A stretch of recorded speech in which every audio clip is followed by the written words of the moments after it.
Alright, hi everybody, it's Bonkai922. Whoa. Captain Earth. Gee. Definitely giving this one 5 out of 5. Wow. Okay. We found some interesting tidbits in this episode.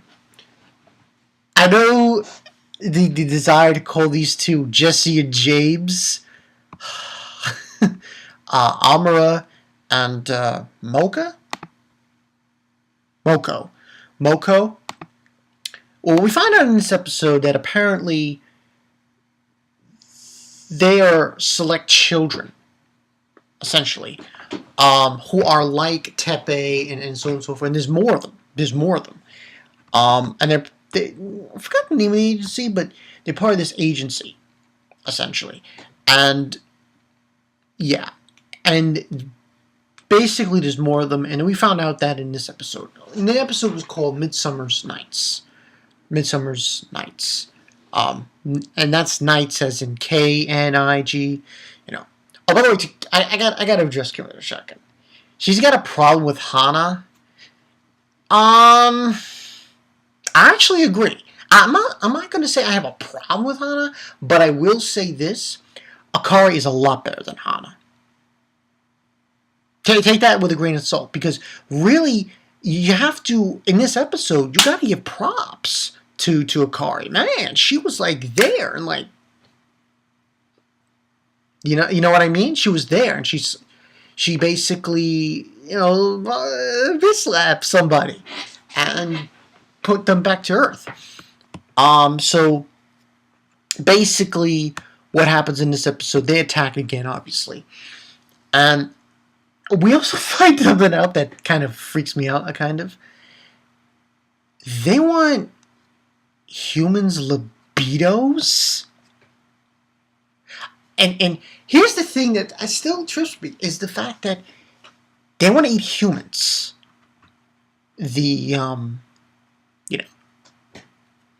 people who operate the kiltgangs. Like, it's pretty crazy. Like, eat humans. Like, they want our libidos. I'm like, this is very strange. But essentially, we had like an interesting moment in this episode, because like they were eating watermelon and shit, and they're talking about, the kill gangs, and they want to destroy humanity and eat them and all that jazz. And it's funny how because Daichi's like talking about it, and he finds it funny that they're eating watermelon while they're talking about it. A little tidbit there, but they find the agency that orchestrated this whole thing, and apparently the squirrel pits, like, I don't know. A squirrel apparently has precog abilities, apparently. Go figure that one. But he basically runs away, and tells them that, they're going to attack soon. And essentially that's what ends on happening. Now, what was good about this episode was we got some interesting things going on with Tepe. Like, they basically sent, and here's the thing that kind of irks me a bit. Like, I'm sorry, this fucking sucks that Daichi, he tries to fight these guys and he can't fight them in this robot. It kind of irks me a bit. And it's frustrating to me. I'm like, God damn, come on. He can't fight them. He gets owned all the time. But then again, he was fighting two of them. So, essentially what happens is he has to go in again to fight them. We also get some interesting things in this episode as well. Something about Cuban Missile Crisis. They were talking about how, tragedies like these are kept in the shadows and stuff, and so on and so forth. So basically, Daichi's fighting two of them, and he's getting his ass owned. Like, he's going to have to go some more training and shit, because he doesn't know, he's able to defeat one of them. But just like, he needs training. We also get in this scene with Moko and the other guy.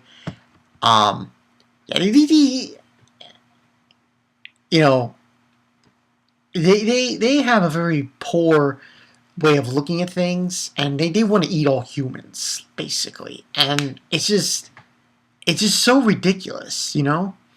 But essentially what happens is Akari, because Teppei doesn't want to go out.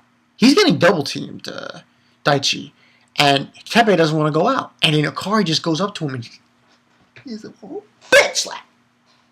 And he's just saying about, I want us all for, basically what Daichi said when they were at the house, when they were eating watermelon, for them all to eat the melon together and everything, and so on and so forth.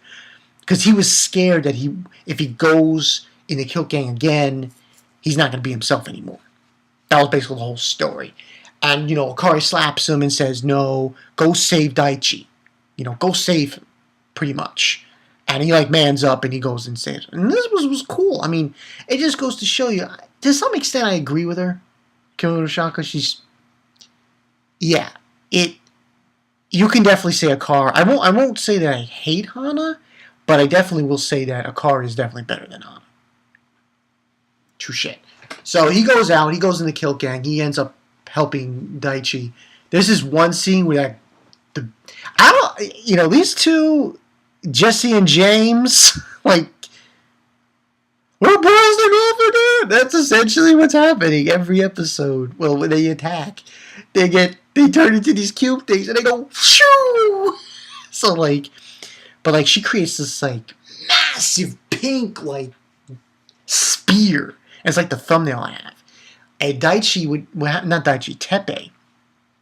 He uses the ego block apparently. Now, what that is the only way to kill a Kilt Gang or kill these guys is if you destroy their ego block or something along that extent. So his gets destroyed because he blocks the energy spear, I guess you could say, and destroys it with his ego block, but he doesn't die. Essentially what happens is, and that was an interesting fact. I was like, whoa. It was going back and forth, and everything. And he doesn't die, Daichi, though. No, not Daichi. Teppei. He becomes human. Yeah. He becomes human, and apparently he becomes human, and what was I going to say? He becomes human, and he gets a Levelastar gun, like Daichi as well. And Daichi also handles his opponent, what's his face? Hammer Rock. He deals with him, he beats him. But his fucking robot gets all messed up, man. It's like, you gotta learn some moves or put some weapons on that shit or do something. Because, it's just crazy. And also after that, they defeat their opponents and basically they're reintroduced. And basically, when I saw this shit, I was like, Evangelion, anyone? That's what it felt like, man. I'm telling you right now, that's what it felt like. Because they get in these suits, these space suits. Daichi's wearing white. Teppei is wearing blue. Akari's wearing yellow, and Hana's wearing pink. And they're all introduced, Force, what have you. Also, I forgot to mention, the CEO, he is getting played. Because the ones that are really behind it and part of the Kavoto's plan is those two. Moko and the other guy. But anyway, and they get introduced pretty much at the end of the episode, and Commander says, "Yo, Daichi, you're Captain Earth." And I'm like, yeah. He's like, what? Oh, I can't be the leader. And so on and so forth. So, and that's where the episode ends. So now we have this introduction. This is episode 6. Episode 7, I should say. And we have this big time. But here's the thing about Captain Earth, though. This isn't going to end with 13 episodes. I'm convinced this is not ending in 13 episodes. I'm convinced this is going to end at 24, 25, maybe 22 episodes. Give or take a few. But this was a good episode. I like the developing thing here with Akari, what she did to Teppei, and tell Teppei, hey, you got to go out there. You know, it just shows that she's an overall developed character. I find Akari. She's there to, like, you know, give other people pushes. You know, and I think it was done well in that scene. Also, you know, the fight itself that was pretty awesome. I don't like these two, Jesse and James. They sound like twats, or they just sound fucking stupid. You know, like their motivation for doing this, like, oh, we want their libidos, we want to eat all humans. Like, what is this? Come on. Like, hopefully later on we find out a fuller understanding of what their motives are, because that just, like, this whole plan sounds weird. Like, they go in there just to eat the humans? Their libidos? Like, yeah. And they're all pissed because Albion. I'm like, bunch of bimbos. Jesse and James, blast it off again! You know, but good episode. I liked how now it seems like they're all together now. You know, it's like a team. They're a team now. Hana, Akari, Teppei, and Daichi. And I like that. That's good shit. Also, for next week, it seems like, for episode 8, we get introduced to another kilt gang. Another person who's like them. So, this is like a series of things that are going to go down. And it seems like they fight. Daichi's like wearing this like suit and shit. I'm like, whoa. It's like wearing a blazer. I'm like, yo, Daichi's like, whoa, man. He's going out of town and shit. But this series is doing well. Yeah, as long as from my point of view, as long as this series is at least in the 20 episode range, it's gonna do freaking well. It's gonna do freaking well. It's gonna be awesome. It's gonna be dead ass awesome. So yeah, that's pretty much the story, people. Bankai 922. I'll see you guys later. I'm not talking about it anymore, but listen, and the drama. That's what I look at. And the drama. I did my apology video. And the drama. Move on. Move on to anime and manga. More importantly. No bickering and no bullshit. You know, move on. So yeah, that's the story. I'll see you guys later. I think I already mentioned the whole Tuesday. Yeah, there's going to be a Godzilla review. Because I'm going to see it Tuesday. That's definite. I'm not decided if it's going to be a live stream. It might be double dose, but we'll see. I'll see you guys later. Daichi, man, yo, I was a little upset. He gets owned all the time. He's gotta, like, come on, man, you gotta do something. He gets owned. I don't want him to get owned. Like, come on, give him some kind of upgrade on that robot Earth engine. You know, come on.